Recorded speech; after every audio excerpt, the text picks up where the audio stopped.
نحمده ونصلي على رسوله الكريم اما بعد فاعوذ بالله من الشيطان الرجيم بسم الله الرحمن الرحيم رب اشرح لي صدري ويسر لي امري واحلل عقدة من لساني يفقهوا قولي۔ سورۃ الاعراف آیت نمبر 65 سے ترجمہ کر لیتے ہیں تاکہ مضمون جڑ جائے، کنٹینیو ہو جائے۔ وَإِلَىٰ عَادٍ أَخَاهُمْ هُودًا قَالَ يَا قَوْمِ اعْبُدُوا اللَّهَ مَا لَكُم مِّنْ إِلَٰهٍ غَيْرُهُ أَفَلَا تَتَّقُونَ۔ اور عاد کی طرف ہم نے ان کے بھائی ہود علیہ السلام کو بھیجا، انہوں نے کہا اے میری قوم، اللہ کی بندگی کرو، اس کے سوا تمہارا کوئی معبود نہیں، پھر کیا تم تقوی نہ کرو گے؟ قال الملأ الذين كفروا من قومه، اس کی قوم کے سرداروں نے جو اس کی بات ماننے سے انکار کر رہے تھے جواب دیا انا لنراك في سفاهة وانا لنظنك من الكاذبين، کہا ہم تو تمہیں بے عقلی میں مبتلا سمجھتے ہیں اور ہمیں گمان ہے کہ تم جھوٹے ہو۔ اچھا، یہ انداز آپ دیکھیں، ملأ الذين كفروا کا، کسی انسان کو یوں سامنے کھڑا ہو کر کہنا کہ تم بے وقوف ہو، ہم تو سمجھتے ہیں کہ تم جھوٹے ہو، یہ کیسا انداز ہے؟ مجھے بتائیں، کتنی روڈنس ہے نا، کس قدر بدتمیزی ہے اس کے اندر۔ اور اس کے جواب میں ابھی ہم پڑھیں گے کہ ہود علیہ السلام نے کس طرح سے ان کو مخاطب کیا۔ جتنا زیادہ کفر ہوتا ہے انسان میں اتنی ہی جہالت ہوتی ہے، اور جتنی جہالت ہوتی ہے وہ بات کرنے کے انداز میں ٹپکتی ہے۔ استہزاء، کسی کا مذاق اڑانا، یہ جہل کی پیداوار ہے۔ جو جاہل ہوتا ہے وہ کسی کا مذاق اڑاتا ہے، جو جاہل ہوتا ہے وہ روڈ ہوتا ہے۔ اچھا، یہ ملا کون ہے؟ آپ کے خیال میں جاہل ہیں؟ بغیر پڑھے لکھے لوگ ہیں، غیر تعلیمی یافتہ؟ کون ہیں یہ؟ اعلیٰ تعلیمی یافتہ۔ یہ اعلیٰ تعلیمی یافتہ ہیں۔ علم کے ساتھ اگر تقوی نہ ہو، خدا خوفی نہ ہو، علم ہو خدا خوفی نہ ہو، پیسہ ہو اور آخرت کی جواب دہی پر یقین نہ ہو، انسان کے پاس پوزیشن ہو، معاشرے میں کوئی مقام اس کو حاصل ہو، اور وہ اللہ کے جلال سے، اللہ کی عظمت سے، اللہ کی معرفت، اللہ کے مقام سے اگر وہ غافل ہو، اس کے اندر ایروگنس آئے گی ان چیزوں کی وجہ سے۔ وہ کتنا بھی پڑھا لکھا کیوں نہ ہو، وہ جاہل ہی رہے گا۔ جو پیسے والے، نعمتوں والے ہوتے ہیں اور ان میں جب تقوی نہیں ہوتا تو ان کا جو رویہ بن جاتا ہے اس کا یہاں پر ایک نقشہ کھینچا جا رہا ہے۔ جو چیزیں اللہ تعالیٰ دنیا میں انسان کو دیتا ہے، اگر کسی کے پاس پیسہ ہے، کسی کے پاس ایجوکیشن ہے، کوئی معاشرے کے اندر سوشل پوزیشن اس کو حاصل ہے، تو یہ چیزیں انسان کے اندر اعتماد پیدا کرتی ہیں، حقیقت ہے۔ اس لیے کہ انسان غنی ہوتا ہے، کسی سے دبتا نہیں، وہ اپنے آپ کو کسی بھی لحاظ سے معاشرے میں کمتر نہیں پا رہا ہوتا۔ معاشرے میں لوگوں کے پاس جو کچھ ہوتا ہے وہ اس کے پاس ہوتا ہے، تو ان چیزوں سے وہ مروب اس لیے نہیں ہوتا کہ اس کے پاس یہ سب چیزیں موجود ہوتی ہیں۔ وہ کسی کے پاس پیسہ دیکھے، کسی کے پاس علم دیکھے، یا کسی کے پاس عزت یا کوئی مقام دیکھے تو اس کے دل میں کوئی حسرت نہیں ابھرتی، اس لیے کہ اللہ نے اس کو یہ چیزیں دی ہوئی ہوتی ہیں دنیا میں۔ ان چیزوں کا ہونا انسان کے اندر لازماً اعتماد پیدا کرتا ہے، آپ کانفیڈنٹ ہو جاتے ہیں۔ کانفیڈنٹ ہونا، پر اعتماد ہونا پسندیدہ چیز ہے۔ جو پر اعتماد ہوتے ہیں وہی کچھ امپیکٹ بھی ڈال سکتے ہیں کسی کے اوپر، شخصیت ان کی خوبصورت ہو جاتی ہے۔ تو مومن کا پر اعتماد ہونا تو انتہائی مطلوب ہے، پسندیدہ ہے۔ سیلف کانفیڈنس تو ہونا ہی چاہیے، اور اگر نہیں ہے تو اللہ سے مانگیں، اللہ سے مانگیں کہ اللہ مجھے بااعتماد بنا دے۔ بااعتماد ہونا انسان کو بڑا ہی پرسکون کر دیتا ہے، اندر سے بڑا ہی اطمینان اندر بھر جاتا ہے انسان کے، جب اس میں کانفیڈنس ہوتا ہے، اعتماد ہوتا ہے۔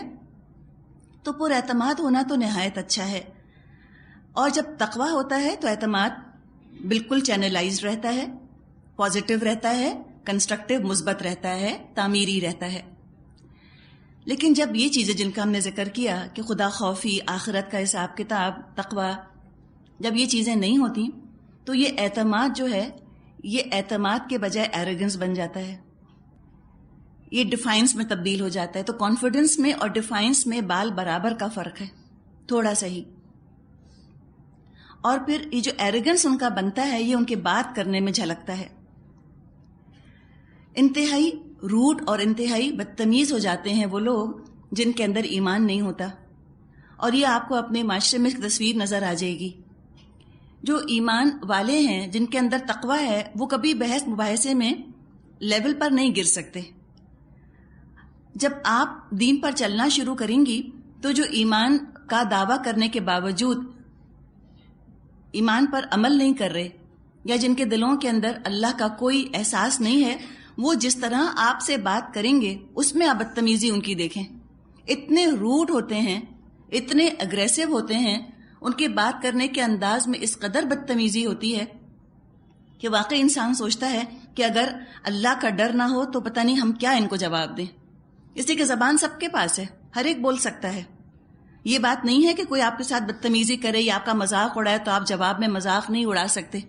آپ اڑا سکتے ہیں، لیکن آپ کو تو آخرت پر یقین ہے نا کہ ہمیں تو اللہ کو جواب دینا ہے آخرت میں. لیکن ان کے آگے کوئی ایسی روک نہیں، کوئی آگے رکاوٹ نہیں. وہ تو جو چاہتے ہیں انداز اختیار کرتے ہیں، اور اپنے اس ایروگنس کو، اس روڈنس کو وہ سمجھتے ہیں کہ ہم کانفیڈنٹ ہیں. اس کانفیڈنٹ ہونے کا وہ ایک اظہار سمجھتے ہیں. اور یہاں پر آپ ان کا انداز دیکھ لیں. ہم تو بالکل کانفیڈنٹ ہے، وی ڈونٹ کیئر، ہمیں کسی کی پرواہ نہیں ہے، اور ہم جو چاہتے ہیں، ہم جس کو چاہتے ہیں کہہ دیتے ہیں. یہ دراصل یہ انداز بات کرنے کا صرف اس کا ہو سکتا ہے جس کے اندر کوئی خدا خوفی نہ ہو. جن لوگوں کے اندر خدا خوفی نہیں ہوتی وہ مخلوق کی بھی عزت نہیں کر سکتے، ان کے ساتھ بھی انتہائی بدتمیز ہوتے ہیں. تو یہ ان کا روڈ انداز تھا بات کرنے کا، کہ کہا کہ ہم تو تم کو بے وقوف دیکھ رہے ہیں، ہم تو سمجھتے ہیں کہ تم جھوٹے ہو. اور انا لنظنک، یہ جو بات ہے نا، ہمارا خیال ہے. کافر خواہشات کے پیچھے چلتے ہیں، گمان کے پیچھے چلتے ہیں. جو ان کا خیال ہوتا ہے نا، یہ سمجھتے ہیں کہ بس یہی حق ہے، بس میرا خیال ہے. ان کے انداز بھی بات کرنے کے ایسے ہی ہوتے ہیں. آئی تھنک، میرا خیال ہے یہ ہے، میرا خیال ہے یوں ہوتا ہے، یوں ہونا چاہیے. I think this is not right. بس جو آئی تھنک انہوں نے سوچ لیا، سمجھتے یہی حقیقت ہو گئی. اس بلا کا ان کے اندر ایروگنس اور ان کے اندر جو ہے وہ پرائیڈ اور تکبر ہوتا ہے کہ یہ کوئی حقیقت اپنی نظروں کے سامنے اگر آتی ہوئی دیکھ لیں اس کو بھی قبول نہ کریں. آئی تھنک کے سامنے، انا لنظن کے سامنے ہم گمان کرتے ہیں. اور ان کا اپنا گمان ایسا ہے جیسے کہ سب سے بڑی کائنات کی حقیقت ان کا گمان ہی ہے. اتنا ان کے اندر ایروگنس ہوتا ہے، اتنا ان کے اندر پرائیڈ اور تکبر ہوتا ہے کہ یہ اپنے خیال کے آگے بڑی سے بڑی حقیقت کو بھی برداشت نہیں کر سکتے. انا پرست ہوتے ہیں نا، ایگوئسٹک ہوتے ہیں. کوئی ان کی کسی بات پر تنقید کرے، ان کو یقین ہوتا ہے کہ وہ جھوٹا ہے جو تنقید کر رہا ہے ہم پر. کوئی ان کے لائف سٹائل کو برا کہے، کہتے ہیں بے وقوف ہی ہوگا جو ہمارے لائف سٹائل پہ تنقید کر رہا ہے. تو آپ سوچئے کہ کس قدر وہ خود پرستی کے خول کے اندر گم ہیں اور بیٹھ گئے ہیں، جا کر اپنے آپ کو قید کر لیا ہے خود پرستی کے خول کے اندر. اور جو خود پرستی کے خول میں جا کر بیٹھ جائے، کوئی چیز اس کو پھر نکال نہیں سکتی اس سے. تو یہ ان کا انداز تھا. اب اس کے جواب میں ہم دیکھیں کہ ہود علیہ السلام کا کیا انداز ہے. انہوں نے فرمایا، قال یا قوم لیس بی صفاحۃ ولکنی رسول من رب العالمین. انہوں نے کہا، اے میری قوم، میں بے عقلی میں مبتلا نہیں ہوں، بلکہ میں رب العالمین کا رسول ہوں. ابلغکم رسالات ربی وانا لکم ناصح امین. میں تم کو اپنے رب کے پیغامات پہنچاتا ہوں اور تمہارا ایسا خیر خواہ ہوں جس پر کہ بھروسہ کیا جا سکتا ہے. اس میں آپ دیکھیں، یہ ہے کانفیڈنس جو ہود علیہ السلام میں ہے. سمجھ آئی آپ کو بات؟ کانفیڈنس دونوں میں ہے، لیکن جو لا خدا ذہنیت ہوتی ہے اس کا کانفیڈنس بڑھ کر ایروگنس اور ڈیفائنس پر چلا جاتا ہے. اور جو خدا خوفی والا اعتماد ہوتا ہے وہ اعتماد نہایت خوبصورت ہوتا ہے، ڈسٹرکٹیو نہیں ہوتا، اگلے کی شخصیت کو توڑنے پھوڑنے کے چکر میں نہیں ہوتے. یہ جو ایروگنٹ لوگ ہوتے ہیں ان کو دوسرے کا اعتماد، دوسرے کی عزت کو پامال کر کر خوشی حاصل ہوتی ہے. ان میں سیڈسٹک ٹینڈنسیز ہوتی ہیں. دوسرے کی بے عزتی کرنا، اس کی انسلٹ کرنا، اس کا مذاق اڑانا، چاہے الفاظ سے اڑائیں، چاہے چہرے کے تاثرات سے اڑائیں، چاہے اپنی کسی زہریلی مسکراہٹ سے اڑائیں، یہ ان کو بہت اچھا لگتا ہے، ان کا دل خوش ہو جاتا ہے۔ اگلے کی بے عزتی ہوتی دیکھ کر، اس کی شکل پر بیچارگی کا تاثر دیکھ کر ان کو خوشی ہوتی ہے۔ یعنی کیا پتا چلا کہ جو ان کا ایگو ہے نا، وہ دوسرے کی ایگوز پر فیڈ کرتا ہے۔ جو ان کا اعتماد ہے، اپنا اعتماد کو برقرار رکھنے کے لیے ان کی مجبوری ہے کہ دوسرے کا اعتماد توڑنے کی کوشش کریں۔ سمجھ آئی آپ کو بات؟ جیسے آدم خور ہوتے ہیں نا، کینیبلز۔ آدم خور کی غذا کیا ہوتی ہے؟ دوسرے انسان۔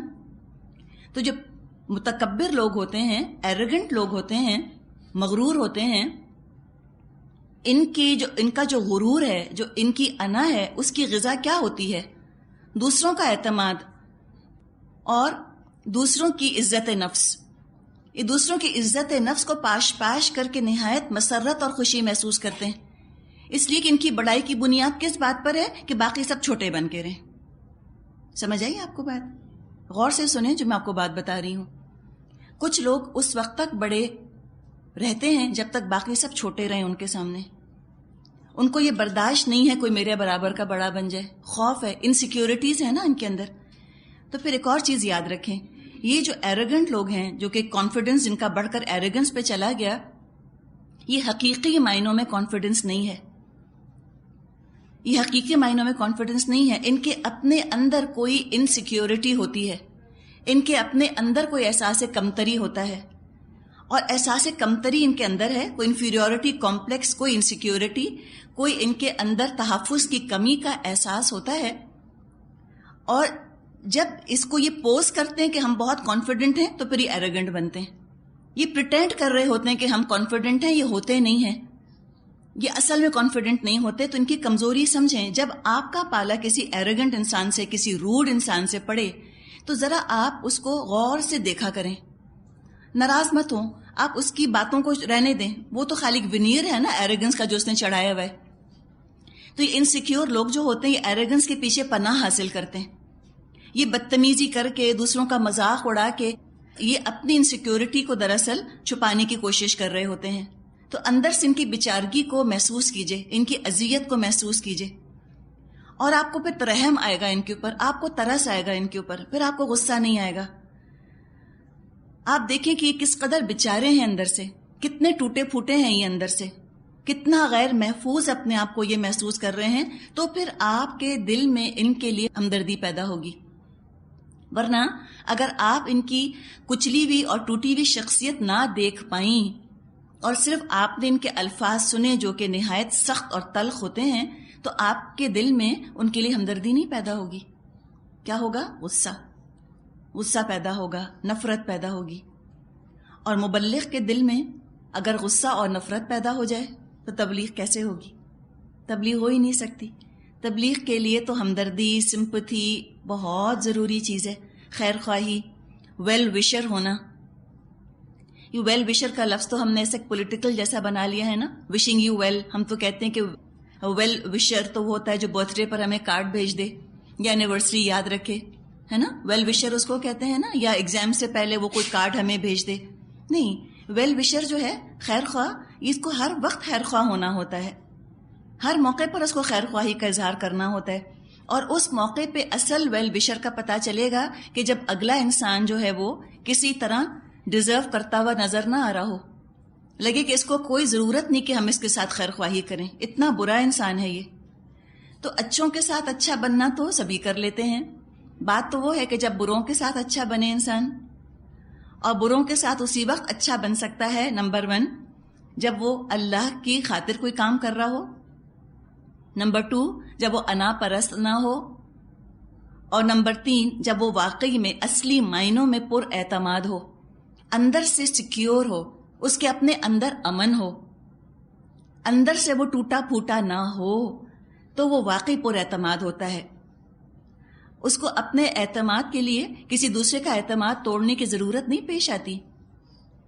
وہ جو اس کا اعتماد ہے وہ دوسروں کی عزت نفس کو مجروح کر کے غذا نہیں پاتا، دوسروں کو زخمی کر کے وہ خوشی محسوس نہیں کرتا، وہ آدم خور ٹائپ انسان نہیں ہے، کینیبل نہیں ہے، اس کی انا دوسروں کی انا پر فیڈ نہیں کرتی۔ کیوں؟ اس کے اندر ایمان ہے، ایمان کی دولت ہے اس کے پاس، اور ایمان کی دولت انسان کو امن دیتی ہے، پیس.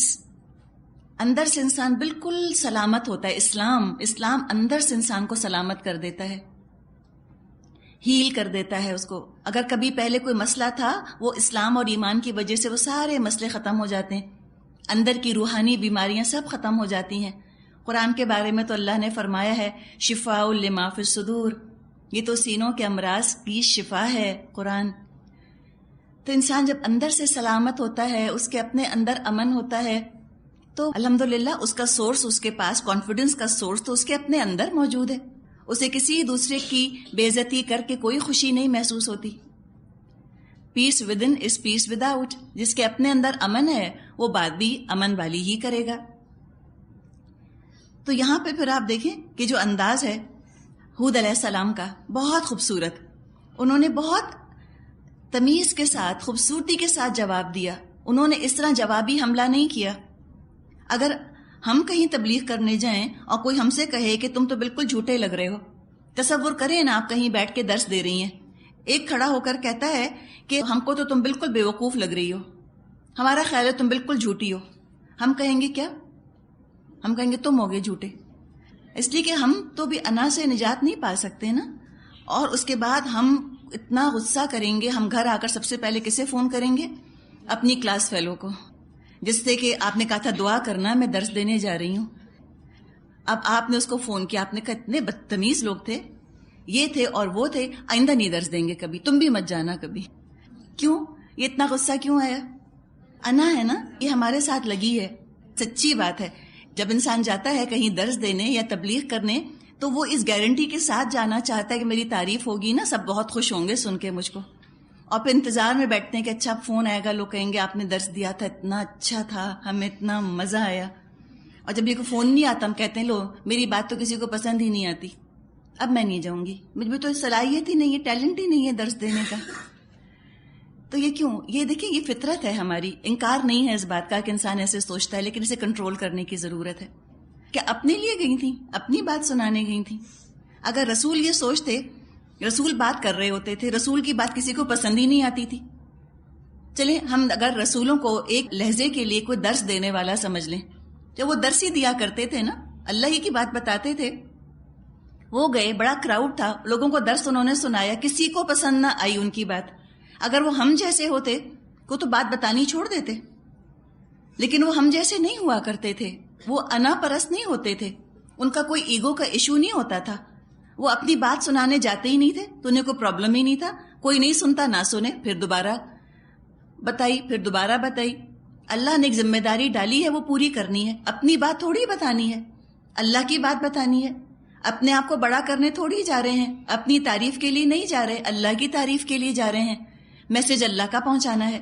تو یہ اپنے آپ کو بار بار بات یاد دلانی ہوتی ہے کہ میں اللہ کے لیے جا رہی ہوں، میں اللہ کی بات پہنچانے جا رہی ہوں. ہاں، اپنی طرف سے بہترین طریقے سے بھرپور محنت کوشش کر کے اچھے سے اچھی طرح بات پہنچائیے، لیکن کامیابی کی ضمانت کے ساتھ بات پہنچانے کے لیے مت نکلیں گھر سے.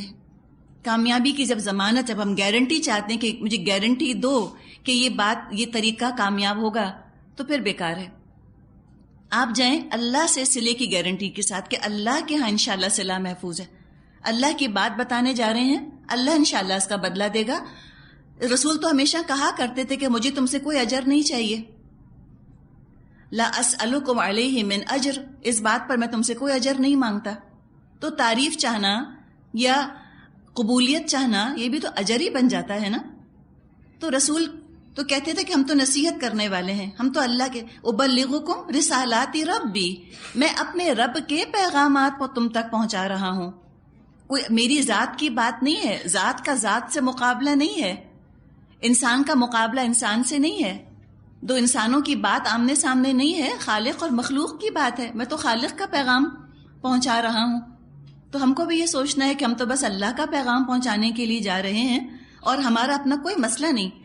ہم سچی بات بتا کر آ جائیں، قبول کرتے ہیں تو لوگ کریں، نہیں کرتے تو نہ کریں. آپ کی ذمہ داری ادا ہوگی جب آپ نے پیغام صحیح پہنچا دیا، بغیر کمپرومائز کے، بغیر اس کو ڈائلیوٹ کیے. اب ذمہ داری آپ کے کندھے پہ سے اتر گئی، سننے والوں کے کندھوں پر چلی گئی، ان کی مرضی وہ قبول کریں نہ کریں۔ اللہ تعالیٰ ان کے دلوں کا حال جانتا ہے، جس کو ہدایت اچھی لگ رہی ہوگی اللہ اس کا دل کھول دے گا، اور جس کے اندر ایروگنس ہوگا، پرائیڈ اور تکبر ہوگا، اس کا دل نہیں کھلے گا۔ تو یہ 2 کوالٹیز اپنی بتائیں ہود علیہ السلام نے، ناصح، نصیحت کرنے والا۔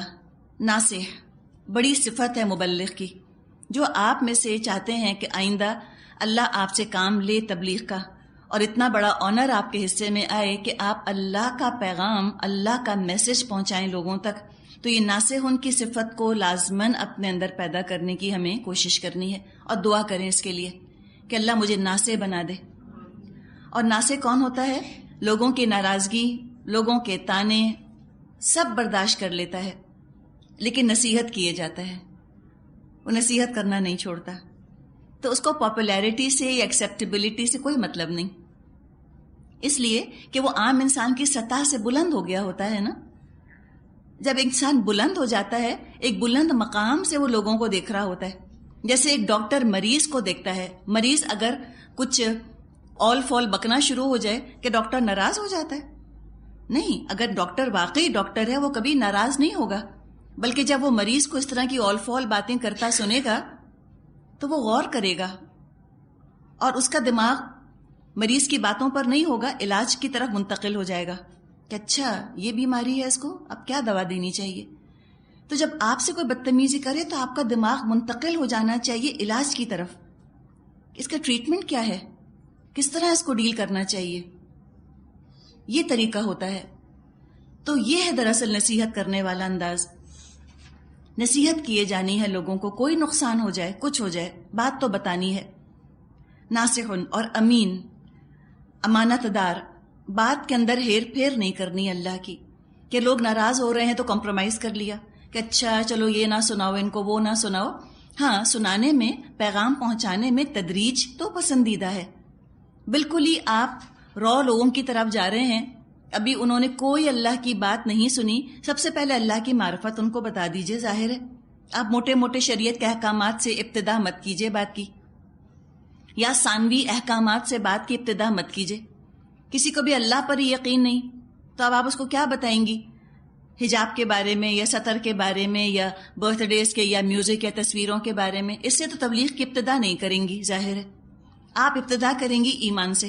تو تدریج کے ساتھ بتانا یہ تو عین حکمت ہے، لیکن کمپرومائز نہیں کرنا بات کے اوپر۔ اللہ کی بات کو ویسے کا ویسا پہنچا دینا ہے۔ اللہ کی بات ایک امانت ہے جو اللہ نے ہمارے پاس رکھوائی ہے۔ اور امین یعنی کہ جو امانت اللہ نے ایک تو دی نا پیغام کی شکل میں، پیغام بالکل صحیح صحیح پہنچانا ہے، اور دوسرے ذمہ داری جو دی ہے پیغام پہنچانے کی، یہ بھی تو امانت ہے۔ کمٹمنٹ کیا ہے، ایک ذمہ داری قبول کی ہے، تو پوری سچائی کے ساتھ، پوری سنسیئرٹی کے ساتھ اس پیغام پہنچانے کی ذمہ داری کو نبھانا ہے، ٹال مٹول نہیں کرنا، اور ذمہ داری کو کسی اور کے سر ڈالنے کی کوشش نہیں کرنی۔ تو جو امین ہوتے ہیں ان کا کمٹمنٹ کس کے ساتھ ہے؟ یہ جو مبلغین کی بات کر رہے ہیں ان کا کمٹمنٹ تو اللہ کے ساتھ ہے، کہیں بھاگ کر جا نہیں سکتے، کوئی تنخواہ لے نہیں رہے ہوتے کہ تنخواہ کٹ جائے چلو۔ یہ جو والنٹیئرز ہوتے ہیں، جو اپنے آپ کو والنٹیئر کرتے ہیں اللہ کے کام کے لیے، وہ تو اپنے کام میں کسی طرح سے بھی ریلیکس ہو ہی نہیں سکتے۔ ایک شخص جو پیسے لے کے کام کر رہا ہے، ایک دن وہ نہ آیا، چلیں ایک دن کی تنخواہ کاٹ لیں، بات برابر ہو گئی۔ جو تنخواہ لے ہی نہیں رہا اس کا کیا کاٹیں گے؟ وہ کیا کٹوائے گا؟ وہ تو کچھ نہیں کٹوا سکتا، اس کا تو اجر کٹ گیا اللہ کے ہاں۔ اللہ کے ہاں اس کا مقام اور مرتبہ کم ہو گیا، پتہ چل گیا کہ نہیں یہ امین نہیں ہے، یہ ٹرسٹ وردی نہیں ہے، بھروسہ نہیں کر سکتے۔ پتہ نہیں کمٹمنٹ کر تو رہا ہے، آج کہہ تو رہا ہے کہ ہاں ہاں یہ ذمہ داری میں لیتا ہوں، کل کو کیا پتہ کیا بہانہ بنا دے کہ نہیں سوری مجھ سے نہیں ہوتا یہ کام۔ تو امین ہونا بہت ضروری ہے۔ امین وہ ہوتے ہیں کہ جن کے پیچھے پڑ پڑ کے کام نہیں کروانا ہوتا، بار بار آپ ان کو کھڑکائیں، بار بار ان سے پوچھیں ہوا کہ نہیں، ہوا کہ نہیں۔ نہیں، ایسے لوگ کام نہیں کر سکتے، دوسروں کے لیے وہ بوجھ اور برڈن بن جاتے ہیں۔ تو امین اپنی ذمہ داری، اپنے کمٹمنٹ کو خود محسوس کرنا، جیسے ہم اپنے بچوں کا کام کرتے ہیں اپنا کام سمجھ کے، ایسے دین کو اپنا کام سمجھنا، دین کو اپنا سمجھنا کہ یہ میرا اپنا سگا ہے، جیسے اپنے سگوں کے لیے ہم کرتے ہیں، اپنے بچوں کے لیے ہم کیسا پتا مارتے ہیں، اپنے والدین کے لیے ہم کیسے کھپاتے ہیں اپنے آپ کو، اپنے شوہر کے لیے ہم کیسے اس کو راضی کرنے کی کوشش کرتے ہیں خود سے. اس طرح دین کے لیے کام اگر کرنا ہے تو انسان آگے اپنے آپ کو آفر کرے، اس کو اپنا سمجھ کے. یہ نہیں ہو کہ ہر چیز جو ہے وہ پرائیورٹی لے لے اور دین کا کام سب سے نیچے چلا جائے، لیسٹ پرائیورٹی کے اوپر، ساری ترجیحات اس سے اوپر ہوں، اس سے بلند ہو جائیں. نہیں، پھر تو امین نہ ہوئے، امانت کا حق نہ ادا کیا. آگے انہوں نے کہا، ہود علیہ السلام نے اپنی قوم سے، آیت 69-70، أَوَعَجِبْتُمْ أَنْ جَاءَكُمْ ذِكْرٌ مِّن رَبِّكُمْ عَلَى رَجُلٍ مِّنْكُمْ لِيُنذِرَكُمْ وَاذْكُرُوا إِذْ جَعَلَكُمْ خُلَفَاءَ مِن بَعْدِ قَوْمِ نُوحٍ وَزَادَكُمْ فِي الْخَلْقِ بَسْطَةً فَاذْكُرُوا آلَاءَ اللَّهِ لَعَلَّكُمْ تُفْلِحُونَ. کیا تمہیں اس بات پر تعجب ہوا کہ تمہارے پاس خود تمہاری اپنی قوم کے ایک آدمی کے ذریعے سے تمہارے رب کی یاد دہانی آئی تاکہ وہ تمہیں خبردار کرے؟ بھول نہ جاؤ کہ تمہارے رب نے نوح علیہ السلام کی قوم کے بعد تم کو اس کا جانشین بنایا اور تمہیں خوب وسعت دی. بس اللہ کی قدرت کے کرشموں کو یاد رکھو، امید ہے کہ تم فلاح پاؤ گے. ایک تو یہ لفظ آپ دیکھیں، بسطتن، با سین طا اس کا مادہ ہے، پہلے بھی لفظ آ چکا ہے.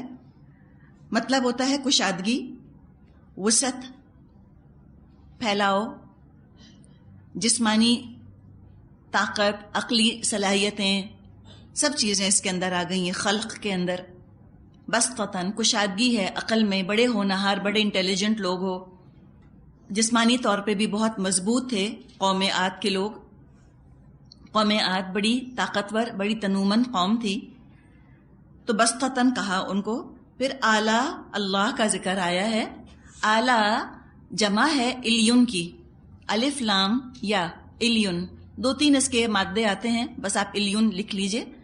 مراد ہے اللہ کی نعمتیں، اللہ کی قدرتیں، اللہ کی نشانیاں. تو انہوں نے کہا کہ تمہیں اس بات پر حیرت ہو رہی ہے کہ تمہیں میں سے ایک انسان اللہ نے اٹھا دیا جو تم کو اللہ کا پیغام سنا رہا ہے، اور وہ کیا کر رہا ہے؟ لِيُنذِرَكُمْ، وہ خبردار کر رہا ہے تم کو. یہ خبردار کرنا ہی تو متکبرین کو اچھا نہیں لگتا. وہ کہتے ہیں ہاؤ ڈیئر یو، تمہاری مجال کیسے ہوئی کہ تم ہمارے لائف سٹائل پر انگلی لگاؤ؟ بے وقوف تم ہو، جھوٹے تم ہو، اور تم ہم سے کہہ رہے ہو کہ ہمارے طریقے غلط ہیں، ہم گمراہی میں ہیں. تمہاری مجال کیسے ہوئی یہ کہنے کی؟ یہ انداز آپ سمجھ سکتی ہیں کہ آپ کسی سے اگر کہیں کہ بھئی یہ طریقہ جو آپ کر رہے ہیں ٹھیک نہیں ہے، وہ آپ کو یوں دیکھیں گے، لگے گا جیسے نعوذ باللہ شاید آپ ہی کا دماغ چل گیا ہے. کہتے نا are you crazy, are you mad. آج کل صفاحتن تو نہیں کہتے نا، انہیں کیا پتا صفاحتن کیا ہوتا ہے، ترجمہ تھوڑی پڑھا ہے قرآن کا انہوں نے. وہ تو اسی زبان میں بات کریں گے جس زبان کی تہذیب سے مروب ہیں، جس زبان کی تہذیب کو، جس زبان کے نظریات کو پروپیگیٹ کر رہے ہیں، جس کو انہوں نے اپنا ولی بنایا ہے، وہ تو اسی انداز میں بات کریں گے. تو کہیں گے are you crazy, are you mad, you must be kidding, یہ کہیں گے نا، مذاق کر رہے ہو. یہ ان کا انداز تھا. تو یہ انذار، یہ اچھا نہیں لگتا تکبر کرنے والے لوگوں کو. کہتے ہیں ہمیں مت وارن کرو، don't tell me what to do, مجھے مت بتاؤ کہ میں کیا کروں، مجھے خود پتا ہے کہ مجھے کیا کرنا چاہیے، تم اپنی فکر کرو، تم دیکھو تمہارا کیا حال ہے. تو کہا کہ تم کو یہ بات اتنی بری لگ گئی کہ تمہیں میں سے ایک انسان ہے جو تم کو صحیح بات بتا رہا ہے، تم کو انذار کر رہا ہے، وارن کر رہا ہے، تمہیں خبردار کر رہا ہے. تو اپنے جیسے انسان کی فرما برداری تو ان کے نفس نے، ان کے ایگو نے، ان کی انا نے برداشت نہ کی کہ کوئی ان کو اچھی بات بتائے. تو اچھی بات بتانے میں تو یہ کسی کی بات نہیں سنتے. جو ان کو حق بتائے، اللہ کی بات بتائے کوئی انسان، تو کہتے ہم تم جیسے انسانوں کی بات کیوں سنیں. لیکن دوسری طرف گناہوں میں اور معصیت میں اور نفس کی فرما برداری میں اگر انہیں انسانوں کی فرما برداری کرنی پڑے تو کرتے چلے جاتے ہیں. اپنے ہی جیسے انسانوں کی معصیت میں اور گناہ میں فرما برداری کرتے ہیں. جو فیشن انسان بنا دیں چل پڑتے ہیں آنکھ بند کر کے. کبھی نہیں کہتے کہ کیا حماقت ہے، یہ کیا بے وقوفی ہے، ہم بالکل احمق لگ رہے ہیں یہ کپڑے پہن کے، نہیں کہیں گے. کیوں؟ اس لیے کہ فیشن ہے. یا کوئی رسم انسان بنا دیں، ہو نہیں سکتا اس رسم کو چھوڑیں.